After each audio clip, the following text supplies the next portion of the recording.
Hello viewers, আসসালামু আলাইকুম। আশা করি সকলে ভালো আছো। তোমাদের জাতীয় বিশ্ববিদ্যালয় ওয়েবসাইটে একটি নতুন নোটিশ প্রকাশিত হয়েছে। তোমাদের ডিগ্রি দ্বিতীয় বর্ষের ফর্ম ফিল আপ নোটিশ। 2024 সালের ডিগ্রি পাস ও সার্টিফিকেট কোর্স দ্বিতীয় বর্ষ 2024 সালের ডিগ্রি পাস ও সার্টিফিকেট কোর্স দ্বিতীয় বর্ষ পরীক্ষার ফর্ম পূরণের বিজ্ঞপ্তি। সংশ্লিষ্ট সকলকে জানানো যাচ্ছে যে জাতীয় বিশ্ববিদ্যালয়ের অধীনে 2024 সালের ডিগ্রি পাস ও সার্টিফিকেট কোর্স দ্বিতীয় বর্ষ পরীক্ষা ফর্ম পূরণের সংক্রান্ত যাবতীয় কার্যক্রম নিম্নবর্ণিত তারিখ অনুযায়ী অনলাইন ইএমএস এর মাধ্যমে সম্পন্ন করা হবে। পরীক্ষার তারিখ বিস্তারিত সময়সূচি যথাসময়ে ঘোষণা করা হবে। ইনশাল্লাহ ইতিমধ্যে তোমাদের ফর্ম ফিল আপ শেষ হয়ে গেলে তোমাদের পরীক্ষার রুটিন প্রকাশিত করে দিবে। তোমাদের ফর্ম ফিল আপ শুরুর তারিখ হচ্ছে 11/12/2025 হতে 7/11/2026।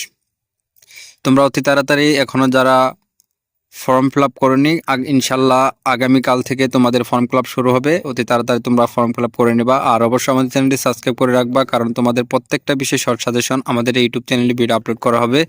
ইনশাল্লাহ 2-1 দিনের ভিতর আমরা তোমাদের সকল বিষয়ের শর্ট সাজেশনগুলো আমাদের চ্যানেলে ভিডিও আপলোড করব এবং 100% কমন আমরা শর্ট সাজেশন আমাদের ইউটিউব চ্যানেলে ভিডিও আপলোড করে থাকি। ভিডিওটা আজকের পর্যন্ত এখানে শেষ করছি। সবাই ভালো থাকুন, সুস্থ থাকুন।